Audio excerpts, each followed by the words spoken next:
Joining me today for the interview is Trevor MacKenzie. Trevor is a teacher in the Greater Victoria School District in Victoria, BC, Canada. And of course, I'm excited because Trevor is a fellow BC educator, so another one on the podcast. Trevor is also the author of two books, Inquiry Mindset, Nurturing the Dreams, Wonders, and Curiosities of Our Youngest Learners, as well as Dive into Inquiry, Amplifying Learning and Empowering Student Voice. Trevor is also a keynote speaker. He's an inquiry consultant who has worked in schools quite literally throughout the world. So I'm excited to have Trevor on the podcast today. So Trevor, welcome to the Tom Schimmer podcast. Thanks, Tom. It's great to be here. Welcome to my home. I'm in your home. This feels awfully kind of intimate. And thanks for inviting me to connect as a fellow BC educator. Much appreciated. Been looking forward to it. Yeah, it's great to connect with you. And I know that the topic of inquiry-based learning is one that is a hot topic today. It's not a new idea, but it's something that I want to dive into. We've got a lot to talk about today, so we're going to get right to it, Trevor. And I want to start with the question of why now? Inquiry-based learning is an idea that, as I said, is not new. You can trace inquiry-based learning all the way back to John Dewey and his whole notion that education begins and really should prioritize the curiosity of the learner. So why do you think now is the time that inquiry-based learning has gained so much traction and gained so much attention over the last decade? Yeah, that's a powerful question, a good question. I couldn't agree more. Inquiry-based learning has been around for generations, decades. I feel like at times I'm truly standing on the shoulders of giants, and this work has made a resurgence in educational landscapes in the last 15 years. Absolutely. I think my work is evidence of that. And I think that's for a number of reasons. I think one reason is undeniably the things that we have access to now. And we've heard this before. It's not what you know, it's what you do with what you know. Right. And content, although content in curriculum is really important, I remember when I started my career here in British Columbia, we had something called the prescribed learning outcomes, which were really content specific standards.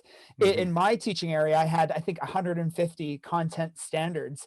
And now in our redesign curriculum, we have a handful of standards, and we have more competencies, more skills, ways of showing our learning and our understanding. And I think it's in part because of what we have access to now in our pockets and what our students have access to in our pockets. So I think technology is really forcing educational systems to rethink how we spend time with kids. And I also think that, organizations and districts around the world are really, or have been really, unpacking what an over-standardized curricula and assessment practice has done to the well-being of our learners. And that's a big push, Tom, forgive me, but I think it's a really accurate one. I think, providing opportunities for students to explore relevance and authenticity and really be involved in the learning as an active participant in the learning, a co-designer or a co-constructor, as you will. And that's inquiry language. That's language I truly believe in. But I think that's a big piece as well, as that, teachers and districts and organizations are really thinking about what does a learner-centered learning experience really look like and feel like, and how could our curriculum be something that's a little bit less standardized and a little bit more malleable. And that's a big notion, but I think those are two of the reasons why I'm seeing inquiry being more on the topic or in the discourse of education around the world. Yeah, it's interesting because we now have this ubiquitous access to information, and on the one hand, some of our colleagues would cling to practices of the past and really emphasize content, but I think the point of doing something with the content, here in BC we have the curricular competencies. The curricular competencies are where the cognitive complexity lies, but there is no substance to them. They need the content for you to do the thinking, right? Yeah. And so I think what I'm hearing you say, and affirm this or correct me if I'm wrong, is that with the access to knowledge, we are able to really empower students to go deeper with their thinking and be able to really go to the places where we once wanted to go to, but we may not have had the means to go there because we had to make sure that knowledge was that knowledge bucket was filled, if you will. And now the knowledge is accessible, and therefore it's the doing something with the knowledge. Is that sort of why you think absolutely. And I look for opportunities. Well, a big question I ask of myself and I ask of teachers around the world is, what will be the legacy of a child's schooling? And that's a big question, Tom, but the content is important. As you said, the content is kind of the vehicle for some of those skills to be flexed or to be Right. nurtured and sharpened over time. But Hmm. really, it is those skills, those competencies, those Hmm. dispositions or habits of mind that will Hmm. transcend a student's schooling, that will Yeah. get them through university and will be Hmm. things that they rely on throughout their lives. Yeah. And so, really, I think inquiry is a fantastic pedagogical framework for Hmm. us to do both, for us to explore content in a really relevant, authentic way, meanwhile flexing some of those competencies, some of Right. those skills that students need to acquire to be successful with taking on agency over learning. It's Yeah. not a one without the other. It is a beautiful Right. weaving of Yeah. both. And those competencies, as you've referenced, are so important. Yeah. What will be a child's legacy or our legacy of a child's time with us in our classrooms, in our Hmm. schools? And the content is part of it.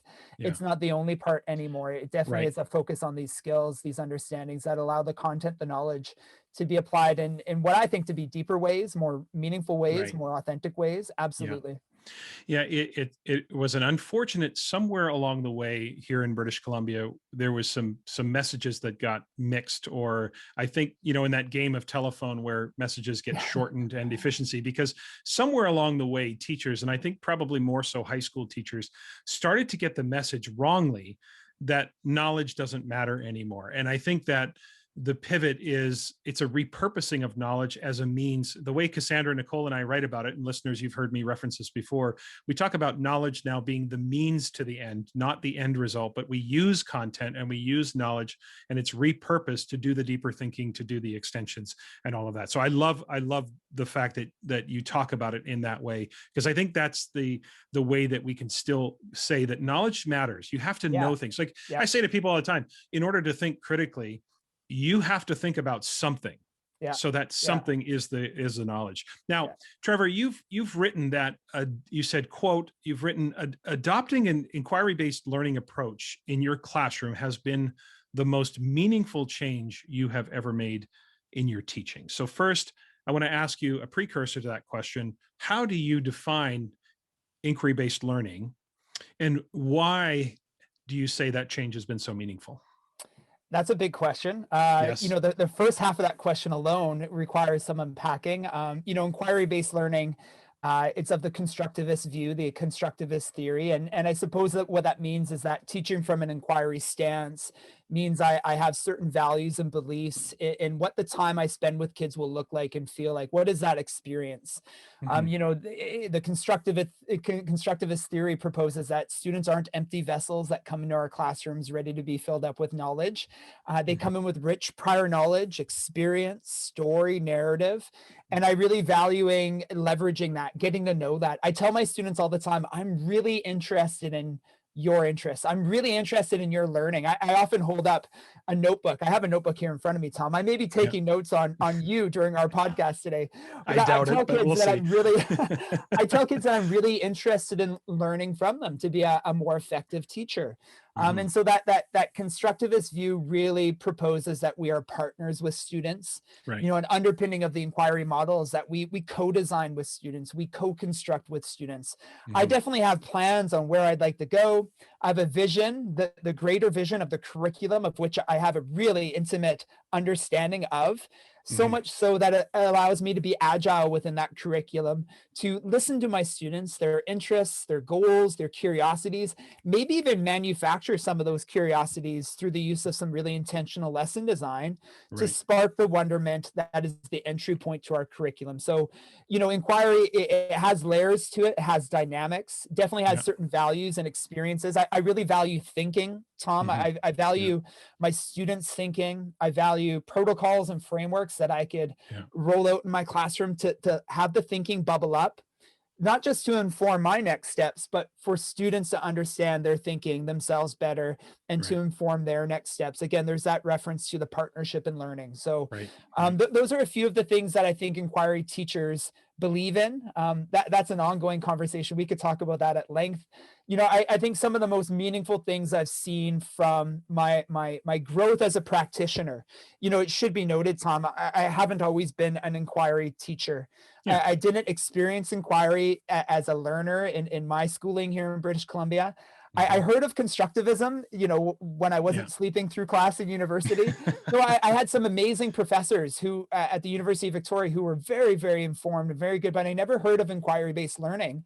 Yeah. And to be honest, I learned about inquiry in part through my students. And what I mean by that is I started to ask them some big guiding questions about their interests and their goals, their wonderings, their curiosities. And I really showed interest in that. And I used what I was hearing to really shape my teaching to guide my Hmm. next steps. Yeah. And slowly I started to look more broadly at this school of thinking. I had an amazing teacher librarian who pushed me some fantastic resources.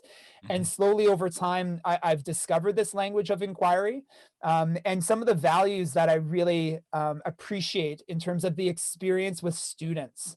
Hmm. Students report out feelings of control over learning, Hmm. calm and ease and confidence in learning. Right. That control over is so important. As we know, the growing adolescent mind, they're craving control over things, Yeah. agency over things, Right. risk taking. Like, how do we create the learning experience so that all of those things can be honored within our classrooms and within our curriculum? And to me, that's Right. been inquiry based learning.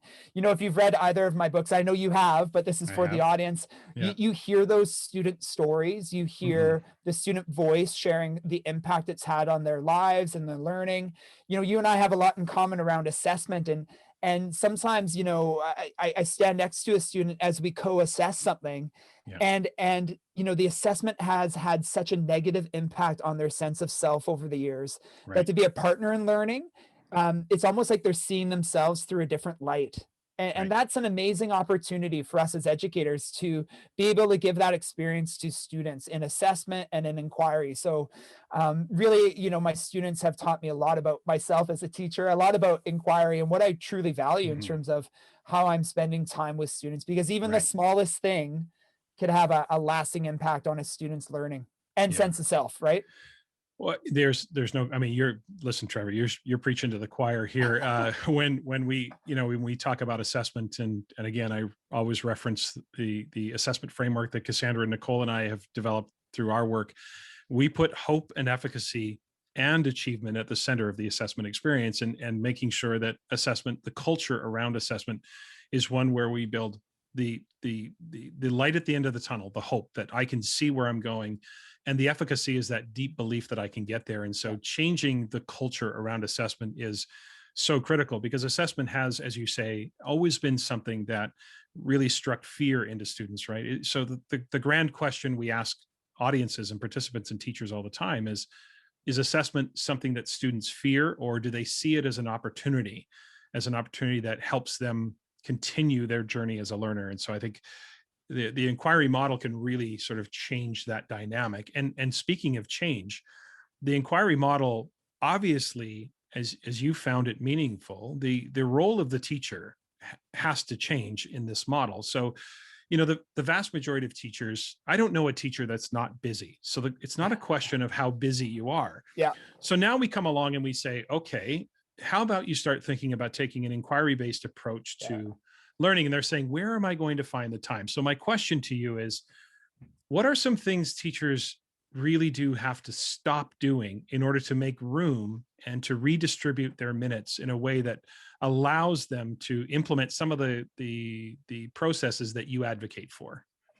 Yeah, inquiry, it's not a project. Inquiry isn't an assignment. Inquiry isn't a worksheet. And there's nothing wrong with those things. That's not what I'm implying. But Right. inquiry is a stance. It is how we teach. Hmm. I often hear from teachers like, I've got enough on my plate. I can't put more on my plate. And the misconception is that inquiry is being put on the plate, but inquiry is the bloody plate. This Mm. is how we plan, and this is how we design, and this is how we consider the learner experience. Hmm. It is the plate. And definitely it's a reframing somewhat of time. Absolutely. Some of what I value in terms of how I spend time with kids, it looks a lot different than it used to earlier in my career. Hmm. The first thing my principal said to me when I got my first continuing contract was, do you need anything for your classroom? Can we invest in something in your classroom? You know what I asked for? I asked for a lecture stand. I asked for one of those nice podiums that I could stand behind. Yeah. And it kind of pangs my heart now that that's what I wanted, right? Like I wanted to be the focal point. Oh yeah. And I really do value having students come together. I do this a lot with teachers and kids. I say, come together, turn and face, turn and talk. And I Right. facilitate the time together. And Hmm. it's a different framework, it's a different experience, but time begins to be something that's a little bit more fluid. It's not like my lesson is structured in these minutes where I transition now and I transition now. It becomes a little bit more fluid in terms of how I interact with students in the room, how they interact with each other, how we're Hmm. constantly reflecting on our learning to guide Right. next steps. One thing Right. I'd love to ask students is, show me with your fingers how many more minutes you need right now in your group. Do you need Right. 2 minutes, 1 minute? What? I always have one student who does this. I need all of this. Give me all of this, just as a joke. But it's so Yeah. important to recognize that time becomes a little bit more fluid. And it's not like I'm asking teachers to put on more to their plate. It's a reimagining Right. of what we have in our curriculum. It's a reimagining of where in our curriculum, Tom, do we see opportunities to provide more student agency, more Hmm. voice and choice, more Right. decision making, and where in our curriculum would some teacher direction and leadership and kind of us taking the reins Hmm. really come into play. And Right. underpinning all of that is that there's a gradual release of responsibility over learning from Yeah. the teacher to the student, and we're Yeah. nurturing the conditions for that to be a successful transition, part of which is, of course, the competencies we were talking about earlier. Like, are Yeah. we scaffolding, coaching, modeling those competencies so our students can flex them when they're taking on more agency over learning? So I would Mhm. say that's a big piece, is to understand that continuum, that gradual release of responsibility over learning, and Right. reimagining our curriculum through the lens of more of a continuum, a spectrum of agency, if you will. Yeah. Yeah. I love that idea that it is the plate, because it is really kind of, we don't do inquiry based learning. That's what we are. That's our culture. That's the way we learn. That's how we explore our curiosities. I just absolutely love that. One of the ideas that I found quite intriguing, and I think listeners, we're going to get to the different models, because I think, some of you might still be feeling a little overwhelmed by Yes, what do you mean by agency. So I think, absolutely. I'm going to ask you in a moment to talk about the four types of inquiry and how we can begin to build that into our practices, so that you can't build the plate overnight. So we're going to have Yeah. to see how we do that. But one of the intriguing ideas I found in your book was that you begin each course, and I loved this. You begin each course by challenging your students to help you co-design the curriculum for the year. And like I said, I love the idea of, I challenge them, not I'm requiring you, but I'm challenging you to help me redesign that. I love that. So what does that look like? Yeah, Help us yeah, understand how that plays yeah. out. Initially, it looked really messy. The first time I did this, it was, and I write about this and dive into inquiry. It was probably the Yeah. hardest couple days of my career, because as it was messy, you know what I wanted to do? I just wanted to take control. I wanted to Hmm. pull back the freedom and say, this isn't working out. And it, Hmm. it actually started out because, as most teachers do, we create a course syllabus at the high school level, and that's the first thing we give our kids when they walk into our classrooms at the start of learning. And I had done that one particular year, and these kids were coming in kind of, wide-eyed and bushy-tailed, and Hmm. and I hadn't gotten to know them. I knew nothing about them. I Hmm. hadn't asked them any questions, and I designed this, what I thought was an amazing course, but it was completely void of student voice. Yeah. And quite literally, I pushed those photocopies into the recycling bin, and I Hmm. challenged them, because it is a challenge, Tom. It's a challenge for me. It's Yeah. also a challenge for our kids, because when we're requiring them to take on a different role in learning, to take on more of the heavy lifting and learning, we have Hmm. to scaffold, we have to be empathetic, and we have to focus on those competencies that are going to help Hmm. them to be successful with that different role over learning. Right. So what that looks like now is, on the first day of school, I share with them some of my values as a constructivist teacher, as an inquiry teacher. I tell them I believe that they have rich experience and knowledge that we're going to access, that they're going to be partners in learning, that this learning experience may be a little bit different, and that they're going to be doing more of the heavy lifting of the learning, and Yeah. that I have their back. I'm in their corner. I really value your wellness just as much as I value my own wellness. Hmm. And we're going to be in this together. And I tell them that, there's a lot of must do and must know in our curriculum.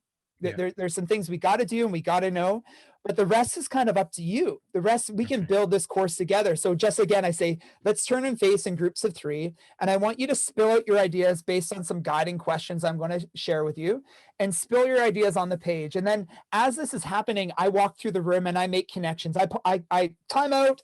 This group over here is saying this. Does anybody else have that on theirs? And Yeah. slowly what we're doing is we're creating a master doc, a master Right. kind of syllabus. Some Right. of the guiding questions I ask my students are things like, oh, I love this one. If you could show me your learning in any way, how would you like to show me what you know? Mhm. And it's fascinating. Some students will go with the traditional things that they think belong in an English class. They'll say essay or Right. PowerPoint presentation, or a formal, public speaking presentation at the front of the room. And when I begin to show them some of the artifacts that students have created in the past, it begins to paint the landscape of what the Mhm. opportunity could look like. Just Mhm. 2 weeks ago, I had a student in my new media 10 class turn in a VR assignment as a result of that question. If you could Wow. show me what you know in any way, how would you like to show me what you know? And Right. why did he choose that, Tom? He chose it because it was an interest of his, a deep interest. He has a skill set there that he wants to flex and demonstrate, Right. and he's saying that I could be successful in this. Mhm. This is something that I believe in doing this. I'll be able to communicate my understanding in a way that is better than some of the other things that I could be doing. Right. And so that's one of those guiding questions. And there are many. This would be something that, as an inquiry teacher working with teachers interested in inquiry, we would Mhm. we would plan together. What are the guiding questions that we could Mhm. ask our kids to facilitate the thinking that will in turn guide our next steps Mhm. together, and include their voice as part of the learning Yeah. experience? So, that initial experience of co-designing the syllabus was messy. It was Yeah. hard. It was probably harder because it wasn't super messy. It was because I wasn't sure what I was doing, and it was Right. really hard on me in terms of this different role. And Mhm. now it's a very different practice. In fact, ironically, Tom, just this morning, my vice principal, fantastic VP, asked me, if I came up to your class today, would I see your course syllabus on the wall? Because that's Yeah. something I propose is we co-design it and it's up on the wall. And I Right. said, it's actually not up there this year because we had created a culture of learning where that step wasn't necessary. Yeah. So we're just constantly responsive to Mhm. facilitating the talk and the thinking to guide our next steps. And Yeah. sometimes what I plan to have happen isn't necessary because the evidence I've witnessed is enough for us to move forward. Does that Right. make sense to you? It does. It's Yeah, it's it's embracing the messiness and being responsive to the learners. And some structures and protocols are necessary to help guide the process. And at some point, they become unnecessary because the culture has emerged that absolutely. we're just adaptable and flexible. And I think listeners, if paying close attention to your response there, Trevor, I think what many would appreciate is not there are some must do's and there are some must Absolutely. knows, and you don't try to flex everything, but you take advantage of the opportunities where it presents itself, and slowly expand that work, as opposed to thinking that everything is going to be Yeah. an inquiry model. I think that can ease, especially for those who are new to the process, that can ease some of the stress. I think Yeah. it feels like for many teachers, how do I get started is a big question for them. So let's talk about another thing I really appreciated, because I think when you think about an inquiry based learning model, I think a lot of people think about the nth degree, which is the free inquiry, right? And I don't think people pay enough attention sometimes in some places to the necessary steps in order to build that habit. So one of the things I really appreciated about your book was the 4 types of student inquiry, and how you sort of purposefully lead them through those processes. So let's highlight the 4 types, beginning with structured. So you start with a structured inquiry. What does that look like? Yeah, well, first and foremost, you raise a really important point for us to unpack, which is that a common misconception of the inquiry model is that it's only free inquiry, Right. and many teachers I work with, they're unfamiliar with the fact that there are 4 types, and Right. that to get to free inquiry, it's actually quite helpful to plan for some scaffolding, Yep. plan for more of a teacher directed inquiry to get to more of a student directed inquiry. So unpacking some of those misconceptions, it really Sure. is important, and understanding that free inquiry, it doesn't have to be the place you get to. If you don't get to Okay. free inquiry, it doesn't mean you've done it poorly. Right. There's a lot of agency there, but Right. really we are constantly reflective and mindful of where our students at and where we want to go Right. to next. And if we So can't get there, does that have to do with their readiness? Are you kind of reading their level of readiness to move to that next level, even oh, though you have a plan? absolutely. And Yeah. I'll Okay. take that one further is that they are reflecting on their readiness, right? Right. Like competencies aren't something I know the most about or I'm Right. observant of their competencies. Yeah. Competencies are something that the kiddos know a lot about. Like they're Hmm. visual in our classroom. We point to them often, we reflect on them. I Yeah. time out and I say, kids, right now, the critical thinking competency is being flexed. Hmm. You know it, right? How Yeah. do you know it? What does it look like? What does it sound like? Right. What does it feel like? Right. Capture some evidence right now. So we have that as part of your ongoing portfolio of learning. And Yeah. I ask them to set personalized learning goals to those competencies. Each student chooses one competency that they're going to Hmm. focus on sharpening throughout our Yeah. time together that I call on them to reflect on. So I have a really good understanding of where they're at and where they need to go to next. But in my mind, that's not good enough. Like I Right. can be the assessment expert in the room. I want to raise the water level of assessment expertise amongst my Right. students in the room. Yeah. And they have to be included in that process in order for that to occur. As you know, in assessment, we'll go back to assessment ever so briefly. Like Hmm. who's doing the assessing? Is it me or the kiddos? And I'm the expert, but I want to involve them more to connect them to their learning to truly take on some of that ownership over learning. Yeah. So Yeah. definitely I'm mindful of when they're ready to transition through those types. You reference the structured inquiry type. That is, and it would be great. I'm not going to challenge you with your editing skills, but you could bring up the swimming pool graphic in this podcast if you wanted Sure. to. Sure. But imagine a swimming pool, friends, where we have differing depths across the pool from the shallow end to the deeper end. Yeah. Free inquiry would be the deepest end, where Right. kids have developed those competencies and understandings to be successful with that type of agency over learning, where they could choose a topic, resources, research, and a demonstration of understanding that is more their decision than the teachers. There's some Right. space there to take on that agency over learning. But we Hmm. don't start there. We don't kick our kids into the deep end. We start in the structured. So in my classroom, that looks like one overarching question that we're all going to explore together. In British Okay. Columbia, it's tied to our big ideas in our Right. redesigned curriculum. Right. Oftentimes, I encourage teachers to think of their curriculum through the conceptual lens. And so Hmm. that question should be framing a concept. And then I'm typically choosing the resources that we'll use to deepen our understanding of that Okay. question. I'm really scaffolding the evidencing, what I'm Yeah. asking students to do to scaffold into more of the formal assessment towards the end of that unit.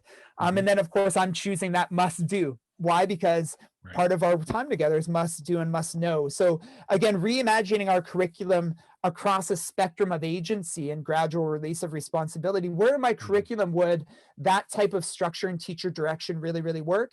And then Hmm. where in our curriculum would some student agency thrive with regards to some voice and choice? Right. Right. Does that ring true to you? I'm not Yeah. sure. Did that Yeah. help? No, Yeah. absolutely. Yeah. So you've got structured. Now, how does you talk about controlled inquiry, right? So what's the difference? How would you articulate the difference between once you move from structured Yeah. to controlled? That means there's a little more student agency, a little more voice and choice. So where does that manifest? Yeah, so in the nitty gritty, I'm still choosing the concept of which we're going to explore. And in this case, I often present 5 questions that are all tied to that same concept. I like to Okay. call them ungoogleable questions, the stuff that requires us to unpack it Right. over time. Right. And so students look for personal relevance in one of those 5 questions. I've Hmm. still come to the table with a lot of preparation. I Okay. manifested those questions weeks ago. Right. I'm really intimate with those 5 questions. I know them really well. So I Hmm. can anticipate, well, what are the resources that students are going to need to explore those 5 questions? And what we begin to see in the classroom is a little bit of podding, a little bit of clusters of those questions where they can connect and collaborate and Right. flex those competencies together. So this is the first layer of students beginning to find more of a personal relevance in Hmm. the planning together. Okay. Definitely, I provide them some choice over the resources, right? Like Yeah. they're Yeah. not all doing the same stuff now. Hmm. And then there may be a little bit of choice even with regards to the evidencing and the demonstration of understanding.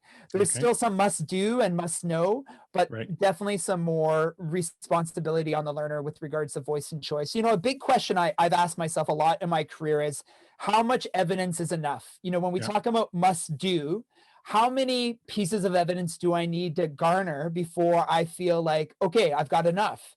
It used to be like 30 pieces of evidence. And now I'm Right. much more comfortable with fewer rich pieces of evidence, so Right. then I could provide more space for voice and choice. I For think sure. that's something listeners can kind of consider is, as an Mhm. English teacher, I used to take in 30 literary analysis essays and I was marking them painstakingly. I was killing myself.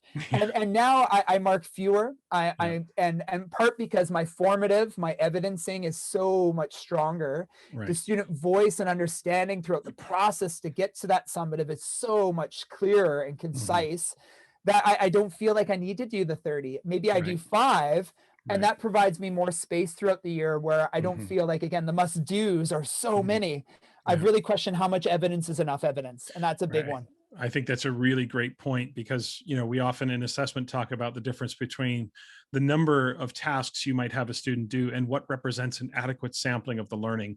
And the idea of adequate sampling is, again, as you just articulated, how many times would I need to see a student do this before I can make a fairly accurate and precise judgment about where Yeah. they are in their learning? That's a very different question than how many times am I going to make you do it. And then they take it to the one step further, which is what you described, which is I'm doing it 30 times, which is way over the top. Okay, so we've moved our students to the controlled inquiry Yeah. model. Next comes the guided. So again, let's contrast controlled and guided inquiry. What does that So look like? guided, yeah, typically I present a concept, a big idea, and now I walk my students through a process of questioning where they're going to formulate their own ungoogleable question Mhm. that is connected to that concept. Okay. Undeniably, their question belongs in our curriculum. Like it's not like it's all of a sudden outside of Right. the ecosystem of our learning. Yeah. Because I've chosen the concept, there's a lot of alignment there. This begs the question about questioning. Are we flexing that competency across time so that in the structured and controlled, they're slowly sharpening that skill so that they can ask a big question? I often reference this book and I'll pull it aside. I Yeah. love this book, Make Just One Change Yeah. by Dan Rossian and Lou Santana. It's called Mm. the question formulation technique. Mhm. And the QFT is a questioning protocol that we could use in our practice with students to have Right. them become more competent questioners. So Mhm. throughout the structured and controlled, they're slowly flexing that competency so that they can ask a meaningful question based on the concept I've provided. Right. Then they start to have a little bit more agency in the evidencing and definitely in the demonstration of understanding. This is where I start to get some of the VR things or the video Right. game things or the Mhm. performative. Definitely, there still may be some must do's in there. As an Yeah. English teacher, I want to continue to see some writing samples. Right. Absolutely. But the Mhm. writing samples are now through the vein of such student relevance and Right. authenticity. And I'm Mhm. sure you see this all the time in your assessment work. When it's authentic and relevant to the learner, achievement goes up, Yeah. right? It's Yeah. not, it's not a wizardry. It's not like I'm the Wizard of Oz, manifesting everything. It's Right. because students are genuinely tied to Mhm. the questions and the Yeah. research that they Yeah. are doing. So Yeah.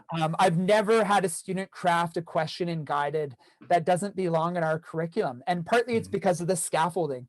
If I Right. started in guided, I anticipate I would have a lot more problems. Students would Yeah. feel anxious, overwhelmed, uncertain about learning.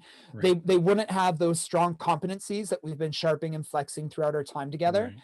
So the Right. scaffolding that we're talking about is Yeah. really, really important, right? Yeah. Yeah. I love that, building the habit, right? And I'm just envisioning the question that you're not hearing from students is, why do I need to know this? Because they Yeah, need to know it because it was driving their question, and it's the yeah, information that leads yeah. to that. So you're talking about that relevance I and got to motivation. tell you, I had students once, we were kind of debating inquiry. It was so Yeah. cool. When I started this journey with my students a long time ago, one Mm. student put up their hand and she said, I'm not really sure this is for me because I tend to procrastinate. I Mhm. tend to leave things to the last minute. And when you talk about agency, if I'm given some choice, I'm probably going to leave it till Sunday night and try to get it all done in the last minute. And Yeah. another student put up their hand in class and they said, you won't do that because it would be so meaningful and relevant to you that you'll just be finding yourself doing it when you Right. don't think you're doing it. And I Mhm. thought, wow, that is the answer. And that That is is quite the true. answer. I always have a few students who struggle with productivity, Right. struggle with accountability. I think that's natural with adolescence. I think I Sure. have fewer students now in the inquiry model than I did previously in Trevor MacKenzie 1.0. And so Yeah. that's something for teachers to consider is how could achievement increase when students discover personal relevance? Right. And how does productivity and accountability really manifest when it's driven by the student and it's not something the teacher's constantly on the kiddos for? It's definitely coming from the student. Right. And again, it's still responsible to the curriculum. It's still responsible to the learning, but there's so much opportunity. There's so much, like you say, agency. There's so much opportunity for students to be that active participant in their own education. I would imagine that over the course of the years, there are fewer students, but you probably have had earlier those students to say, "Yeah, you know what, Mr. MacKenzie, just tell me what I need to do. Just Absolutely. tell me, just give it to me. I don't really Yeah. want to, I don't want the agency." But I would imagine that once they experience it, you're winning them over, so to speak. And I don't mean to No, no, reduce it no. to this idea of selling them on an idea, Yeah. but once you experience it, I would imagine the students Well, are yeah, you raise a realizing the really good value of it. point, Tom. You raise a really good point. Forgive me for interrupting, but Oh no, it's fine. the thing that surfaces to me when I hear that statement from kids, tell me what I should do, tell me what I should know. If I could be a little bit pokey for a second, and Yeah. I'd poke the fact that I think, we've really nurtured conditions where students can be complacent in learning. Right. We've created hoops for kids to jump through. Right. And when we ask them questions around authenticity, curiosity, wonderment, we've Hmm. kind of stifled that out of them through many of their educational experiences. Right. And I think that's again why inquiry is making a resurgence currently is because Hmm. that's not good enough anymore. Jumping through I hoops, agree. those aren't the employable kids that we want leading Right. us into solving the problems of Hmm. tomorrow, right? We Yeah. want students who have those competencies developed, who Hmm. can tackle a project head on. And it's Hmm. not going to happen by kicking them into the deep end. It's going to happen because we nurture the conditions for them to take on agency over learning. So when Right. a student says that, I welcome it because it tells me that I am breaking down some of those systems Yeah. in my brief time I have with kids. I am making a difference and I'm opening up their experience to be something a little bit different than they've encountered in the past. We have to take some responsibility for that because they come to us in kindergarten as a clean slate and they've been taught and conditioned that school is about completion and about task Absolutely. completion and about getting it done. And it's an interesting dichotomy that we create. On the one hand, we lament the fact that students only care about their marks or students are passive and don't Yep. want to take more active role in their learning, and yet we create the conditions where their marks and grades and scores are the result of getting it Absolutely. done and completing the task and not really demonstrating high levels of thinking. Now free inquiry, of course, we've touched on a little bit, and that is can just briefly contrasting guided to free inquiry. We're going to come back to some of the specific components of free inquiry in a moment, but just contrasting again, how open is open, how Yeah. free is free, if you will. Yeah, well, no, I think free inquiry should be housed in our curriculum. A Yeah. physics free inquiry should belong in the physics curriculum, Right. and a math inquiry should be maths focused. And Right. that really begs the question, do our students know the curriculum well enough to examine it and explore Right. it and choose Hmm. something in it that is relevant to them? Have we scaffolded accordingly? I Hmm. referenced the Wizard of Oz analogy, right? We really need to pull the curtain back on the standards, on the Right. curriculum. And it's kind of like scouts or brownies where they have the sash, right? And I've done Hmm. my critical thinking badge, I've done my collaboration badge, I've done my identity concept badge. Right. Right. At this point I want students to be able to look at the whole curriculum and find, okay, what am I going to piece together here that is going to allow me to really find fulfillment in learning, Hmm. really showcase my skill set, really showcase of all the things we've done this year, what do I want to lift up and say, this is what I'm most proud of. This is what Right. really reflects who I am as a learner. Hmm. And so it really begs the question, are we pulling the curtain back on our curriculum?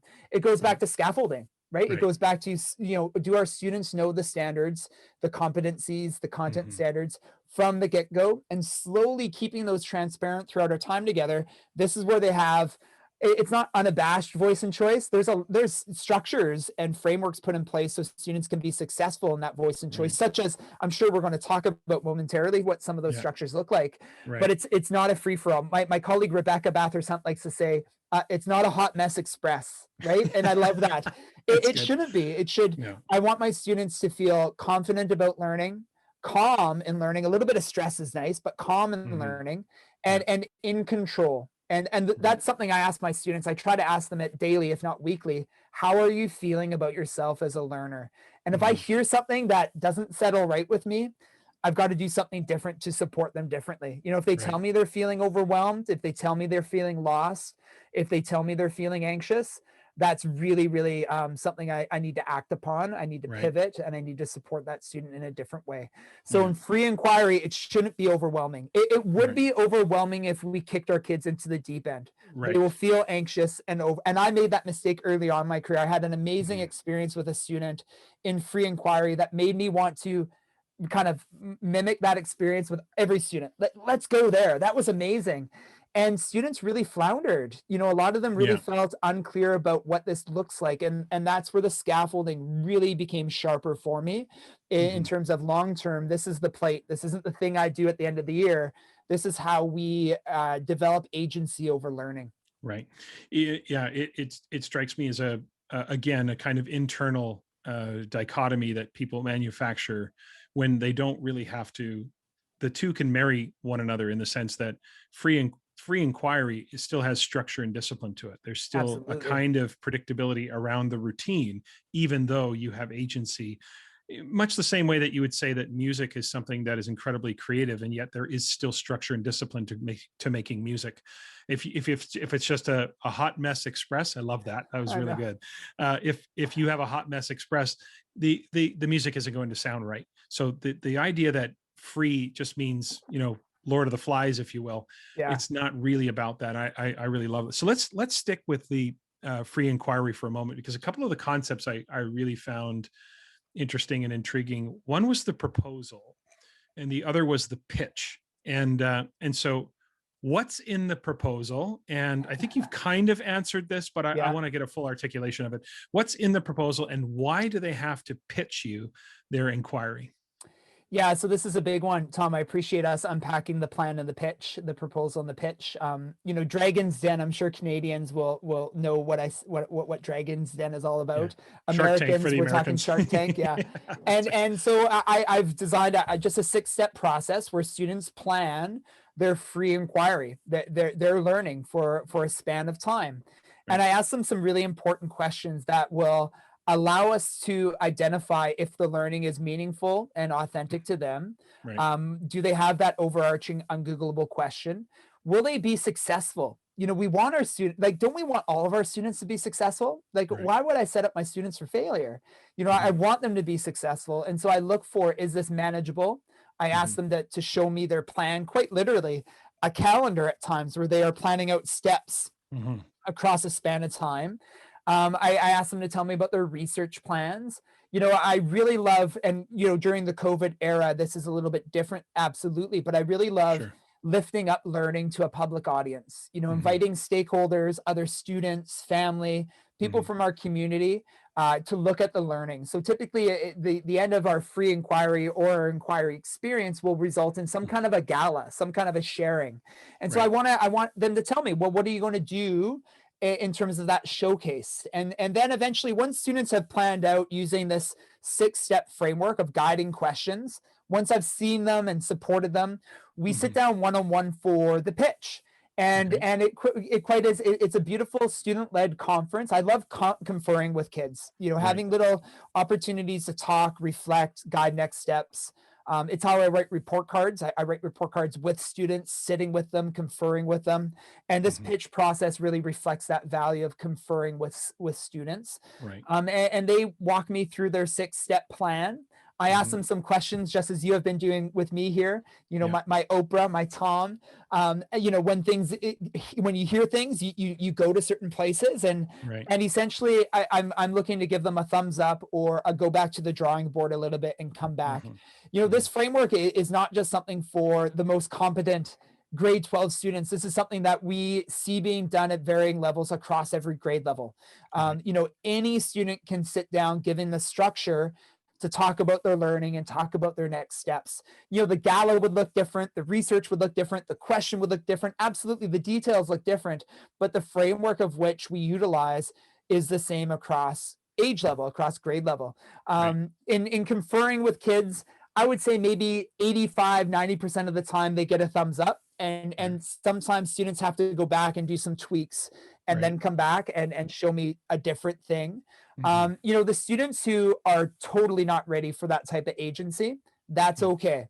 We differentiate. I sit with them and we do something more along the guided line, more along, okay, let's facilitate, let me take more of the control over learning here so you can be successful. Right. Some students want to be ready for free.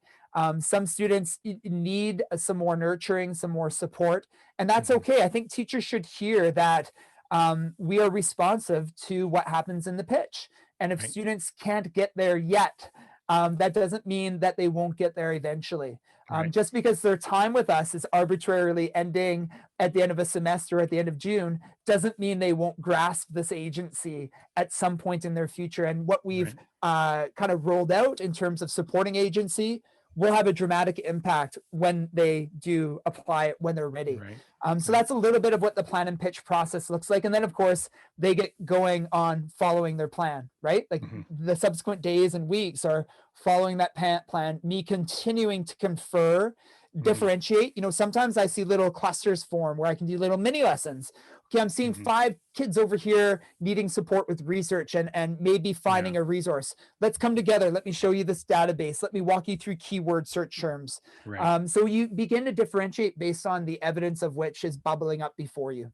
Right. I want to pick up on something you said there earlier in your response, which was any grade level. You have been very vocal and have written about the fact that your dream educational model would have students experiencing inquiry from kindergarten through 12th grade. So I can hear the skeptics, and so I'm going to articulate on behalf of the skeptics and say, okay, Trevor, look, we get that inquiry learning is a favorable model, but seriously, kindergarten, um, don't kindergarten students just need to learn the basics? And besides, listen, they're 5 years old.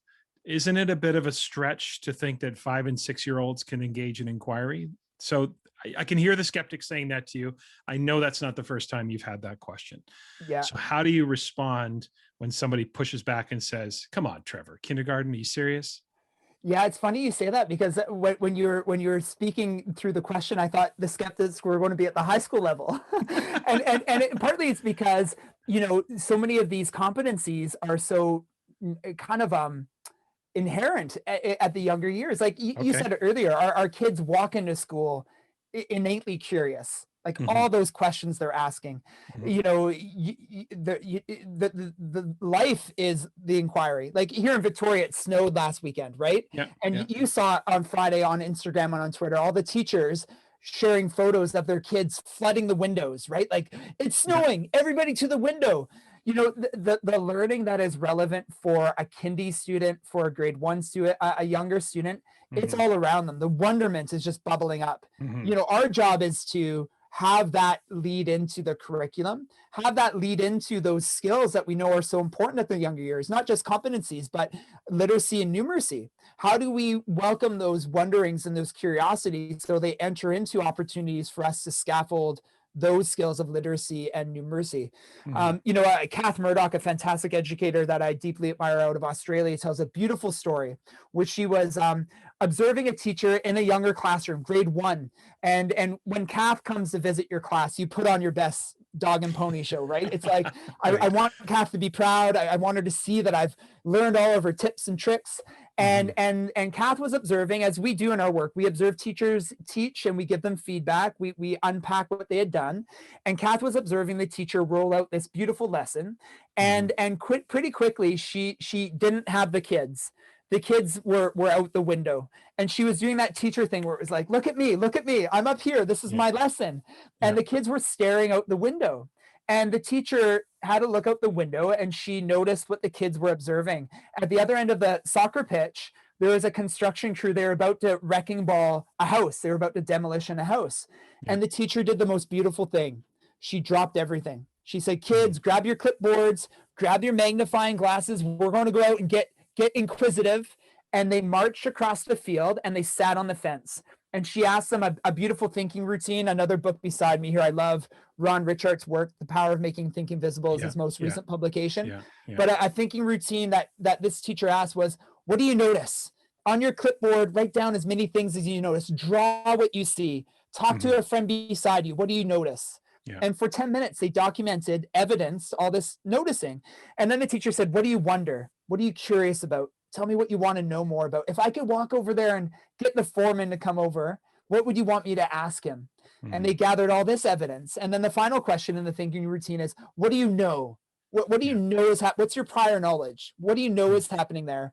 Right. And then she actually walked over, invited the foreman over, and asked the kids to ask the foreman all these questions. It actually led into an entire unit of literacy and numeracy through the lens of what was happening in this partnership with the construction crew over the coming months. And that goes to show you a number of things. It goes to show you the power of the pivot, right? The teacher pivoted. Oh, your curiosity is there.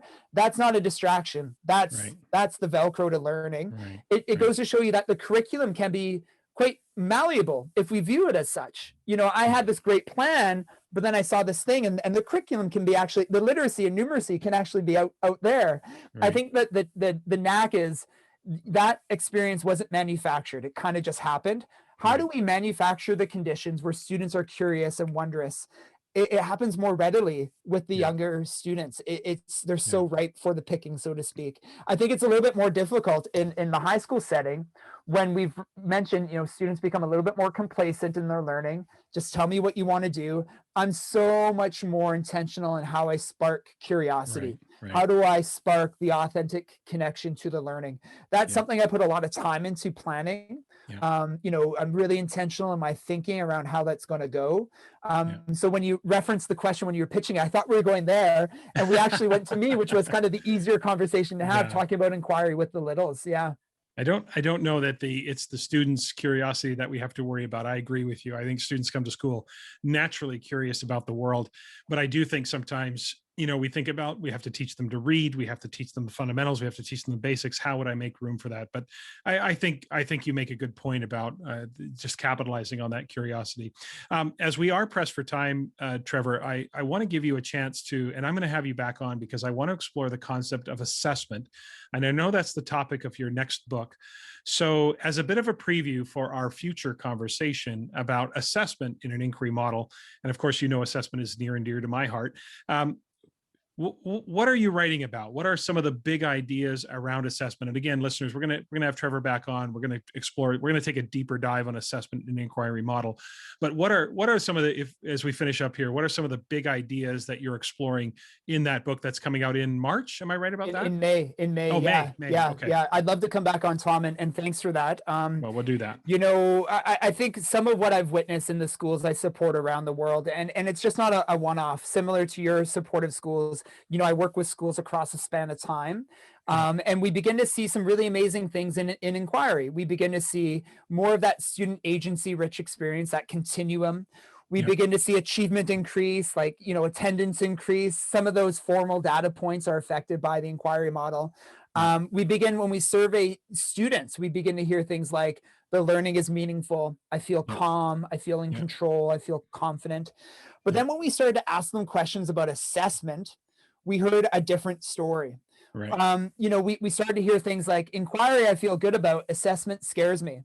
Assessment is something that I feel I don't have control over. It's stressful. It causes me anxiety. And when we started to look at why that was occurring, some of the things we were seeing was assessment was being done outside of class, away from kids.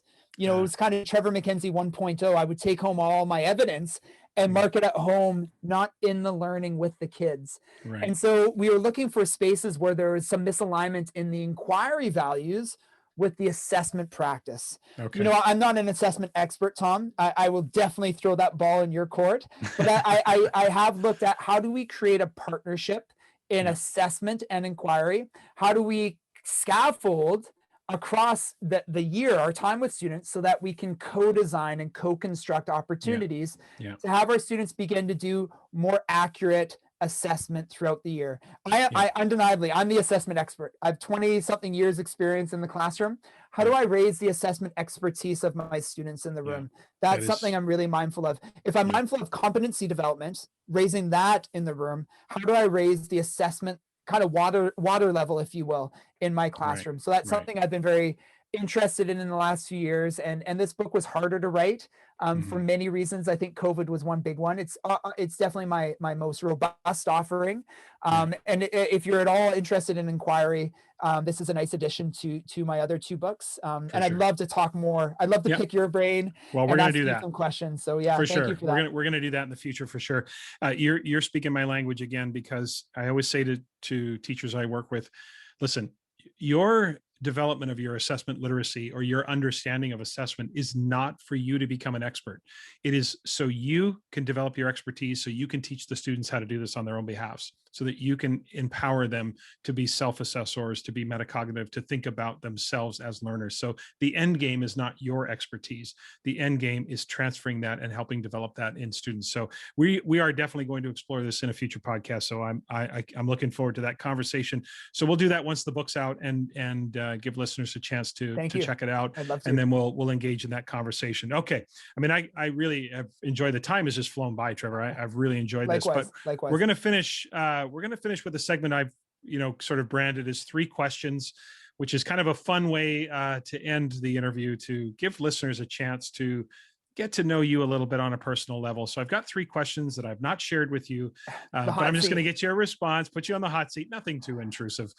You'll be fine. And then we've got one more question to finish up. So here's the first question. Sometimes the questions are a little abstract, so you take the questions where you want to take them. Here's the first question. What is your favorite sound? It's the sound of a cup of coffee at 5 a.m. in a quiet, still world. I had an author once come in to speak to my students, and one of the questions was, when do you do your writing? And she said, when the world is asleep, and she gets up really early and the electricity is dull. And that's my favorite sound.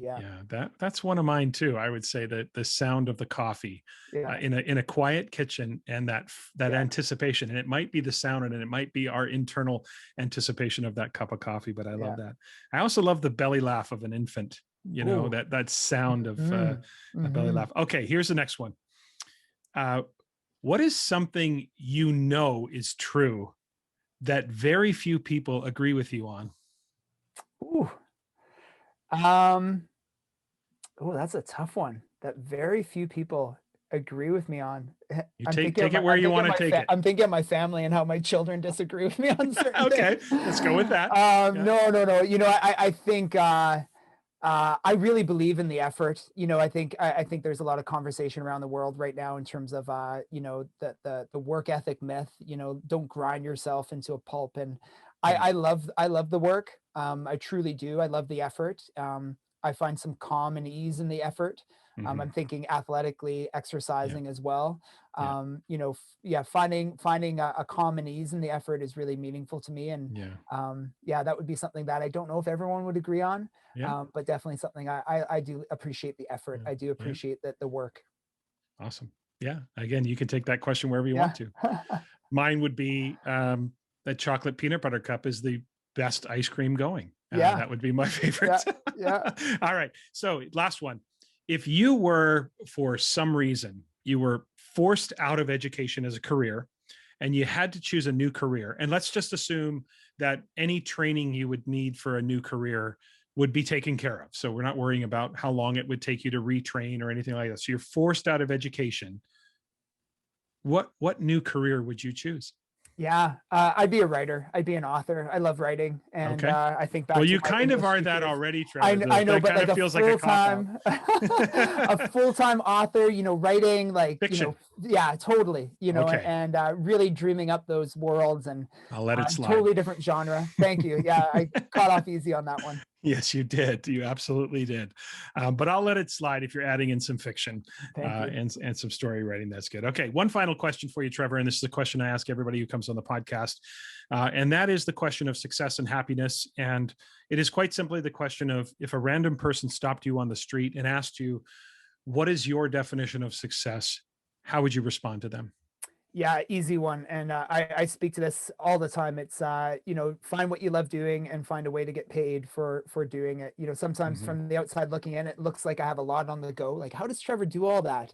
Hmm. But I just love everything. Nothing gets put on my plate that I that doesn't align with that. And so Right. yeah, find what you love doing Find and what you find a love way to doing. get paid doing it for sure. Yeah. And they always say you'll never work a day in your life, right? If you Absolutely. find doing what you love. I Absolutely, appreciate that. Tom. Trevor, look, like I said, we're going to have you back on. Thanks for taking the time to be here today. Listeners, I really would encourage you to follow Trevor on Twitter. His Twitter handle is at Trev_MacKenzie, and that's MacKenzie, MacKenzie. For you Americans, it's Yep. Z. We know that. Yeah. I was going to throw that in there. Instagram as well. His handle on Instagram is at TNT MacKenzie. And of course, when I say TNT MacKenzie, I cannot help but think of AC/DC. So Good. That's the purpose. That's exactly the point. Absolutely. Yeah, TNT.